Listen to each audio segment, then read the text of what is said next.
SMP Negeri Kuaus adalah sebuah sekolah di daerah terpencil di Kabupaten Timor Tengah Selatan, tepatnya di Dusun Oeleno, Desa Tumu, Kecamatan Amanatun Utara. Sekolah ini dirintis pada tahun 2022 lalu. Awal mendirikan sekolah ini, jumlah peserta didik saat itu 10 orang, namun dalam perkembangannya, pada tahun pelajaran 2024-2025, jumlah keseluruhan peserta didik sebanyak 38 orang, dengan jumlah tenaga pendidik 14 orang. Ada sebuah kisah inspiratif awal pendirian sekolah ini pada tahun 2022 lalu, yang mana saat itu kekurangan tenaga pendidik, sehingga ada seorang guru yang harus rangkap untuk mengajar semua mata pelajaran. Dia adalah Yuliana bin, SPD.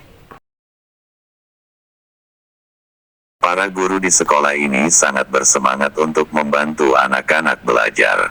Mereka menghadapi banyak tantangan, seperti kurangnya fasilitas seperti sarana prasarana. Namun kendala yang dihadapi tidak menjadi penghalang bagi para tenaga pendidik untuk melakukan pelayanan kepada para peserta didik yang ada.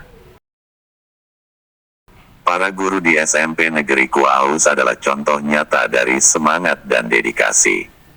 Mereka menunjukkan bahwa pendidikan sangat penting, bahkan di daerah terpencil. Mereka adalah pahlawan bagi anak-anak di sekolah mereka, sekalipun kesejahteraan mereka tak sebanding dengan apa yang mereka lakukan.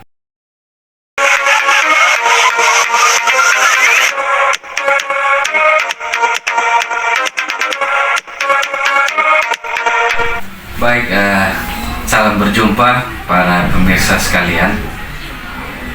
Kembali lagi bersama saya, Franciscus Talan, dalam acara Bincang Santai Bersama. Kali ini kita kedatangan dua narasumber yang beliau berdua adalah pendidik di sebuah sekolah menengah pertama yang terpencil, letaknya ada di Desa Tumu, Kecamatan Amanatun Utara, tepatnya di SMP Negeri Kuaus. Baik, jadi telah bersama saya dua orang narasumber ini. Yang satunya sebagai kepala sekolah, Pak Joni, dan juga Ibu Yuliana bin. Dan sebelum kita perkenalan, pemirsa sekalian, pendidikan adalah pintu untuk kita mengenal peradaban dunia. Nah, untuk membuka pintu itu butuh kunci.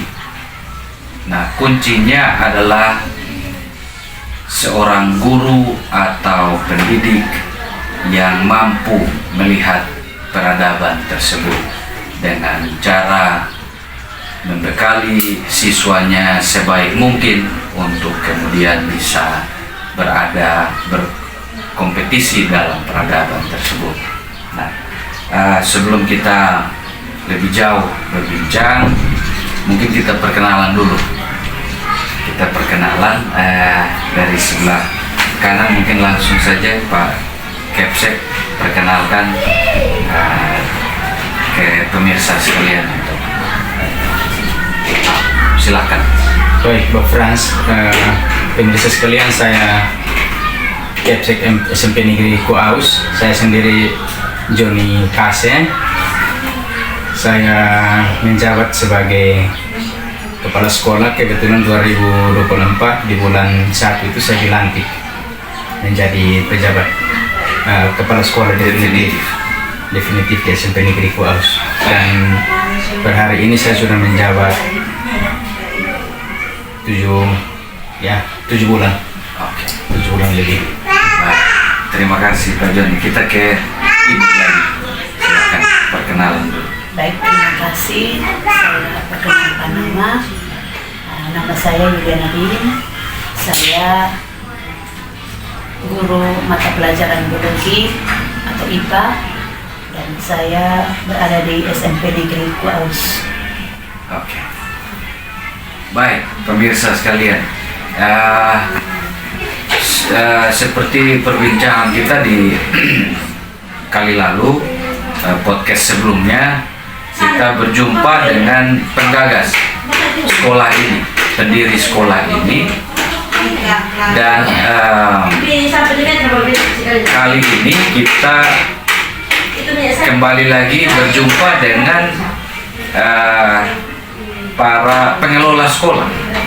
Nah, mungkin ini kita harus berbincang tentang bagaimana mengelola dengan baik sekolah itu yang notabene sekolah ini masih seumur jagung istilahnya, masih sangat muda sekali, baru berjalan.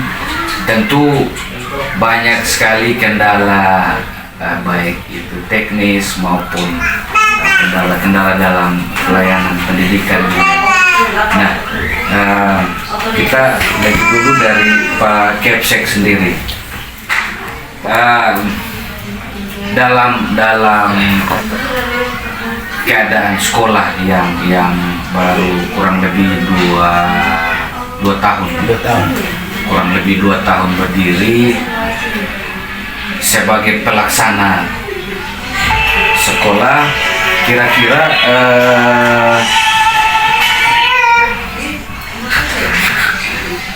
Pak Kepsek ada tidak tuh kendalanya dalam menjalani aktivitas pembelajaran di sekolah? Mungkin bisa diceritakan ke kita dari awal mulanya sekolah berjalan, kemudian mungkin kendalanya seperti apa, mungkin bisa tambahkan sedikit. Silakan. Terima kasih Pak Frans. Jadi di lembaga yang saya pimpin di SMP Negeri Kuaus ini, memang jujur bahwa saya sebagai kepala sekolah pertama, mau dikatakan saya sebagai perintis juga. Ketika saya menjabat di sana, saya temui berbagai macam kendala, berbagai macam tantangan yang saya hadapi, banyak kekurangan di sana sini, baik sarana prasarana, tetapi saya bersyukur bahwa ada support system dari tenaga pendidik yang ketika saya hadir di sana kebetulan sudah lengkap, sudah komplit. Ada 14 orang yang mendukung proses pembelajaran di sekolah. Walaupun kendala yang kami hadapi, kendala yang kami alami itu beribu, terlalu banyak, tetapi itu tidak menjadi penghambat untuk kami melayani anak bangsa di sana. Memang banyak kendala, banyak hambatan. Yang terutama itu dari sisi sarana prasarana, dan yang kendala yang saya lihat secara kasat mata itu di bagian literasi. Literasi itu kebetulan anak-anak ketika guru-guru menyampaikan tidak ada buku referensi, karena dari sekolah sendiri kemarin 2 bulan setelah saya menjabat itu baru saya kerja dapodik, yang otomatis dia berdampak ke baru tahun depan baru dapat dana bos untuk kami menganggarkan pembelian buku literasi. Jadi kendala yang paling berarti itu di bagian sumber literasi, itu buku. Nanti memang selama kurun waktu 2 tahun itu berjalan apa adanya. Jadi lumayan apa adanya yang kami ini, tetapi saya dorong teman-teman untuk sesuai potensi yang mereka miliki, itu mereka harus punya motivasi untuk mendidik anak bangsa. Dan memang itu pelaksanaannya itu dengan segala cara ya. Dengan segala cara yang kami bisa. Misalkan kekurangan buku, sumber pembelajaran, disiasati di sesatnya. Cara siasatinya itu gimana tuh, Pak? Saya kebetulan di teman-teman punya Android itu ada PMN, saya Oke. menggunakan teman-teman untuk masuk Oke, berarti buku elektronik ya? Ya, buku elektronik. Bukan buku cetak. buku cetak. Oh, luar biasa. Bagaimana tuh kemampuan sinyal di sana? Baik atau tidak? Di sana sinyalnya lumayan. Oh, bagus. Sinyalnya lumayan bagus. Oh, Sinyalnya lumayan bagus sehingga dia mendukung untuk semua proses termasuk komunikasi. Jadi komunikasinya lancar. Berarti memang dari awal itu kekurangannya hanya bersifat administratif. Administratif. Baik itu dalam hal pembelajaran. Oke.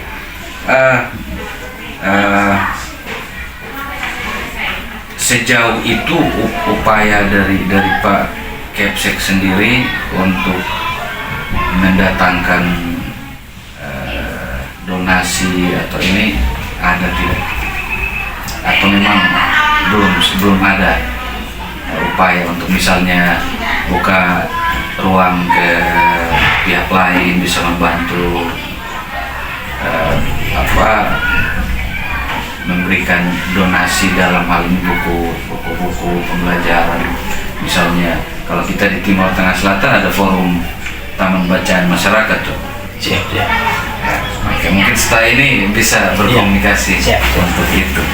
Baik, terima kasih Pak Fran. Jadi memang kami sudah bangun komunikasi ke sana dan Begitu. Oke. semoga ke depan pergumulan kami terjawab. Baik. Karena kami bergumul bahwa ketika kami melayani dengan tulus pasti kami bertemu dengan orang-orang tulus dan orang baik yang akan membantu kami.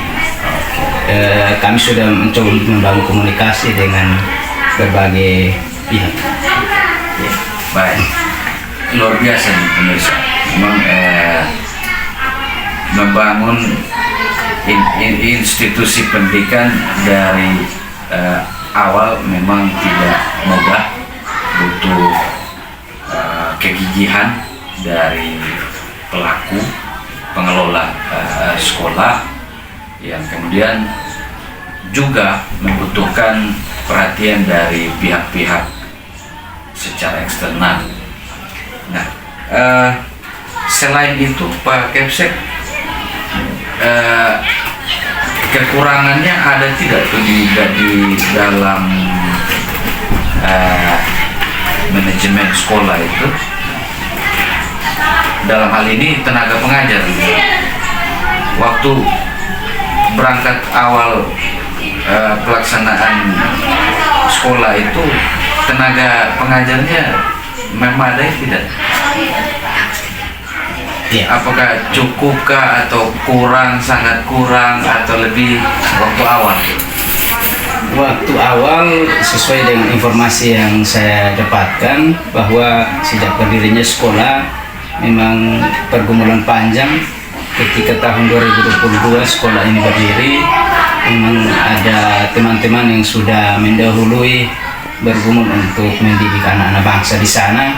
Dan sesuai dengan cerita yang saya dapatkan, kebetulan sekolah ini berdiri tahun 2022 dan rentang waktu menuju saya dilantik menjadi kepala sekolah definitif di 2024. Ada begitu banyak cerita yang saya dapatkan bahwa ketika dari awal sekolah ini berdiri ada keterpanggilan dari beberapa teman pendidik, dan ketika saya sampai saya mendapatkan cerita bahwa ada satu sosok guru yang memang sejak awal itu ketika sekolah ini berdiri Beliau langsung didedikasikan diri untuk mengajar di situ. untuk mengajar di situ. Oke. Untuk mengajar di situ. Dan Siapa dia? kebetulan sekarang saya jadikan beliau sebagai wakil kepala sekolah. Oh gitu. Dan sosoknya itu Ibu Yuliana Bin. Oke. Iya. Sedang bersama kita. Iya. Oke. Iya. Baik. Untuk SDM guru Iya. di dalam SMP sendiri, dalam sekolah sendiri, Iya. sejauh ini tenaga yang berstatus ASN berapa banyak? Terima kasih Pak Frans. Untuk tenaga saya sendiri, saya sebagai PNS. Selebihnya tenaga honor semua, teman-teman guru tetap, guru tidak tetap. Oke. Guru tidak tetap. Nah, kira-kira nih dari cerita ini semua pergumulannya apa sekarang? Pergumulannya Pak Kepsek sendiri sudah 7 bulan menjabat ini, kira-kira apa yang sementara digumuli keras untuk kira-kira bisa dihadirkan di sekolah? Apa pergumulannya? Baik, terima kasih Pak Fran. Jadi pergumulan begitu banyak, tetapi saya coba merangkumnya dari dua sisi saja yang saya alami sebagai kendala sekarang, dan saya berdoa supaya Tuhan menjawab. Yang pertama itu adalah saya bergumul untuk support sistem saya, teman-teman sekarang sebagai guru tidak tetap, sebagai teman-teman guru honorer, dan di sekolah saya tidak menganggap mereka sebagai teman-teman guru honorer, tetapi dalam pelaksanaan ini saya berharap ke depan mereka bisa bersaing. Ketika tes PTK ini mereka bisa diangkat, mereka bisa mendukung saya. Lalu harapan saya yang kedua, berjalannya waktu, walaupun memang begitu banyaknya sekolah di TTS ini, tetapi saya berharap sekolah kami bisa diperhatikan dari sisi sarana prasarana. Hanya 2 saja. 2 saja untuk sementara ya. Sementara. Iya. Baik, perlu digumuli keras karena memang dalam status SMP Negeri Kuaus ini belum mandiri Dapodik ya. Belum mandiri, sudah mandiri. Sudah mandiri Dapodik. Sudah mandiri Dapodik. Oke. Iya. Tapi barusan kemarin. Baru tahun ini. Tahun ini. Berarti belum ada dana operasional itu. Belum, tahun depan baru ada dana operasional. Seperti apa itu Pak Kepsek, kawan-kawan guru, nasibnya mereka, kesejahteraannya mereka?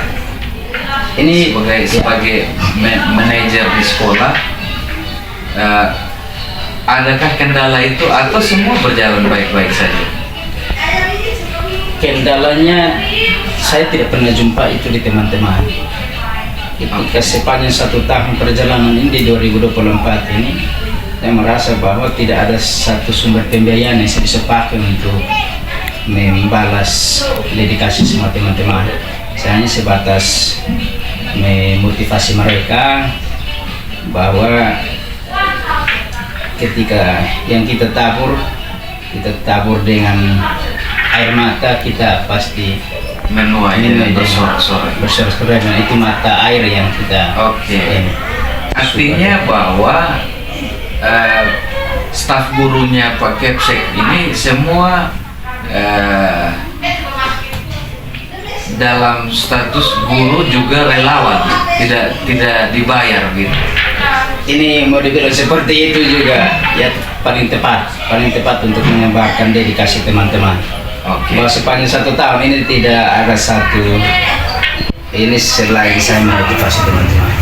Berarti segi pembiayaan masih belum sama sekali. Itu salah satu pergumulan juga sih. Baik. Terima kasih Pak Kepsek untuk ceritanya. Ini cerita yang memang memprihatinkan. Ini sampel dari sekian banyak sekolah, unit sekolah baru yang berdiri di wilayah pemerintahan Kabupaten Timur Tengah Selatan, baik itu dalam status negeri maupun swasta, mengalami kondisi yang sama. Oleh karena itu, tentu butuh perhatian dari banyak pihak, dari stakeholder maupun pemerintah atau pihak-pihak donatur swasta lain yang punya kerinduan untuk memperhatikan pendidikan. Nah, kita akan pindah ke narasumber yang berikutnya, pemirsa. Tadi sudah disinggung oleh Pak Joni, Pak Kepala Sekolah, bahwa sejak sekolah ini berdiri ada seorang guru yang murni mendedikasikan diri untuk mengajar di sekolah tersebut. Dan kita langsung saja kita tanya-tanya ke beliau, kira-kira apa sih yang mendorong dia, motivasinya apa, sehingga mau memberi diri untuk melayani, mengajar tanpa diberi upah. Ya, nah langsung saja. Ibu, panggilannya Ibu Yuli. Oh, Ibu Yana. Baik, Ibu Yana. Ibu Yana, ini menarik perbincangan kita karena Ibu sebagai yang bersangkutan yang mengalami langsung kondisi waktu itu di sekolah, dalam status Ibu sebagai guru honor yang belum bisa mendapatkan hak kesejahteraan itu. Nah, kira-kira apa yang mendorong Ibu untuk ya sudahlah, saya mengajar saja? Mungkin bisa ceritakan sedikit. Terima kasih. Ingin saya menceritakan sedikit tentang pendirian sekolah. Yang pertama, dari orang tua atau dari keluarga, mereka sepakat untuk membangun sekolah di kampung kami, karena di kampung kami itu banyak sarjana yang belum mendapat pekerjaan. Jadi dari orang tua mereka sepakat untuk membangun sekolah di kampung kami. Nah, dari situ mereka minta supaya kalau bisa saya bisa membantu untuk mengajar di situ. Terus dari situ saya bilang saya siap.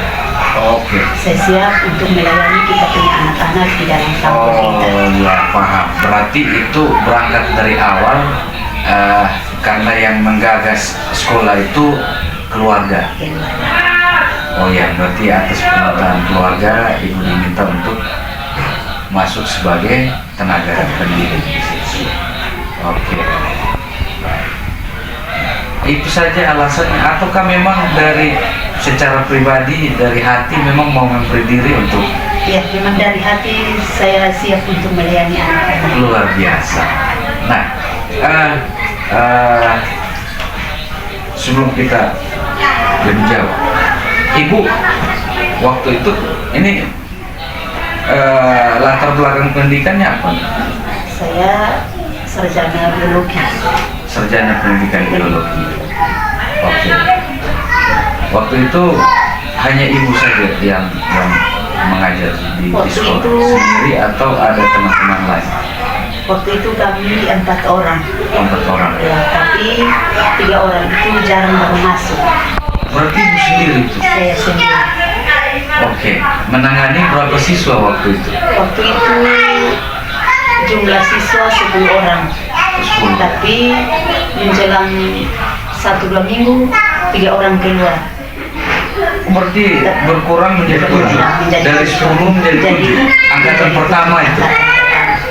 Wah, luar biasa. Jadi kami sekolah 2 bulan, 3 bulan, 3 orang masuk kembali. Jadi Oh, jumlahnya ya. 10 orang. Oke. Berarti itu memang proses alamiahnya begitu. Mungkin orang tuanya kurang percaya atau kurangnya. Oke. Nah,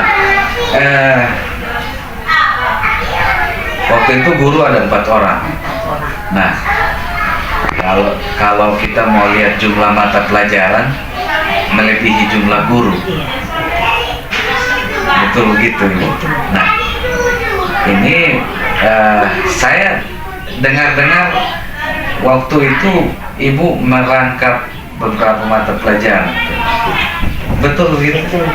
Mungkin bisa cerita. Bagaimana ceritanya? Mungkin saya cerita sedikit. Oke. Waktu itu saya berani merangkap semua mata pelajaran karena saya lihat Oke. kita punya anak-anak sudah bersedia untuk sekolah di sekolah yang kita sudah Ya. buka, dan saya bilang biar bagaimanapun saya tetap mengajar. Saya rangkap semua mata pelajaran, Semua. Luar biasa. Ini memang betul-betul karena kondisi yang memaksa untuk kemudian ibu yang basicnya biologi harus memacu kemampuan diri untuk bagaimana bisa menguasai pelajaran lain dan memberikannya ke siswa. Baik, jadi itu bisa lanjut ceritain. Oh iya, bisa. Jadi dari situ saya bilang ini mau bisa tidak bisa, saya tetap berusaha untuk bisa melayani kita punya anak-anak. Oke. Karena orang tua mereka bilang kita harus bangun sekolah di kampung kita.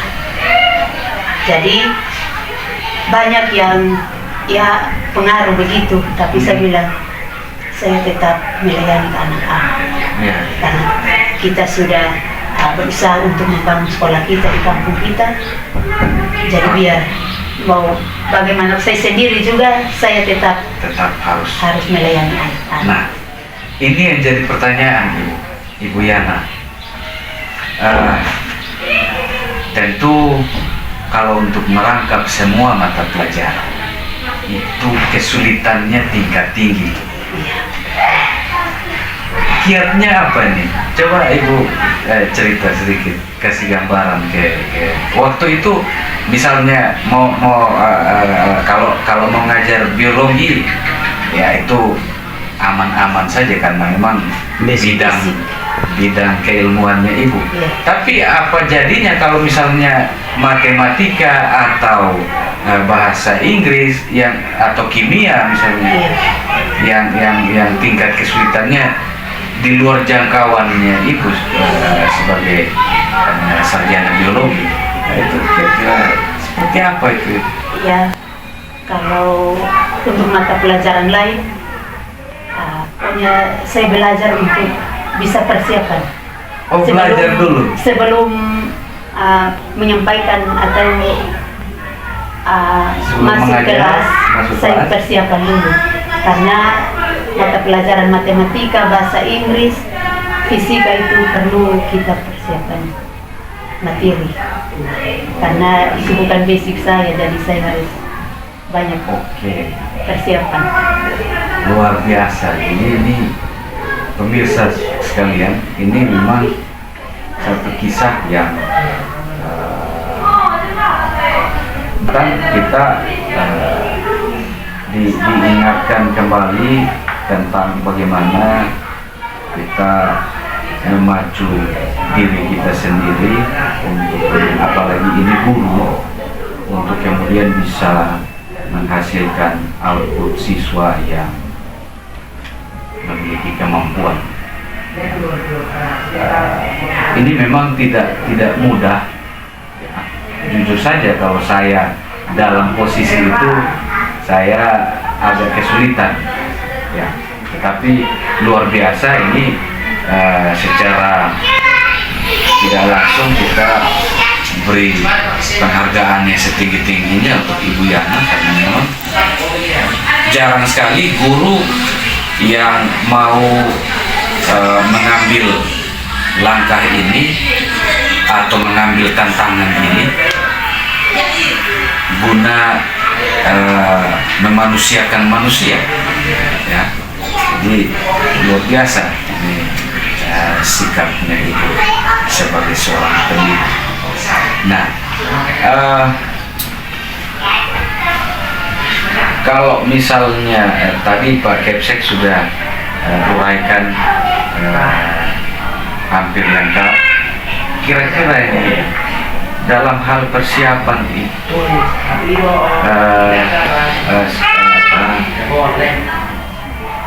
ya itu kira-kira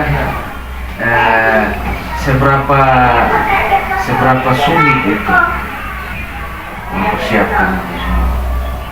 Pokoknya waktu dalam persiapan itu banyak kesulitan yang saya alami, tapi saya berusaha dan saya bisa persiapkan materi untuk bisa Luar biasa ya. Jadi baik, jadi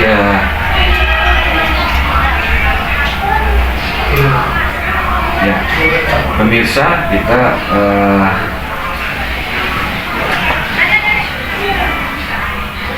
ini kisah ini mengingatkan saya pada satu pepatah yang mengatakan bahwa guru yang baik adalah guru yang selalu memberi keyakinan kepada muridnya terhadap kemampuan yang dia miliki. Karena apa? Untuk menghasilkan siswa yang berprestasi, kuncinya adalah ada di tangan seorang guru. Baik, kita akhiri pemirsa sekalian. Mungkin dari dua narasumber ini mungkin menyampaikan hal-hal yang bermanfaat kepada pemirsa tentang kehidupan apa ya. Jadi pesan-kesan untuk pemirsa tentang hal-hal baik yang sudah dilakukan di lingkungan pendidikan. Kita dari Pak Kepsek dulu, silakan. Baik, terima kasih Pak Frans. Saya singkat saja bahwa ketika berbuat sesuatu berangkat dari kesederhanaan, tidak perlu mewah untuk kita berbuat sesuatu. Itu singkat saya seperti itu. Terima kasih Pak Kepsek. Ibu Yana. mungkin dari saya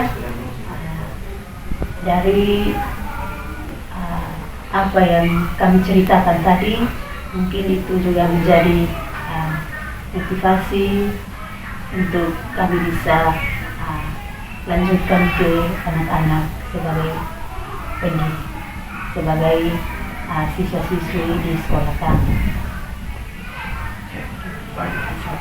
Terima kasih Pak Joni dan Ibu Yana. Dan pemirsa sekalian, jangan lupa like, komen, dan subscribe. Nantikan perbincangan kami selanjutnya.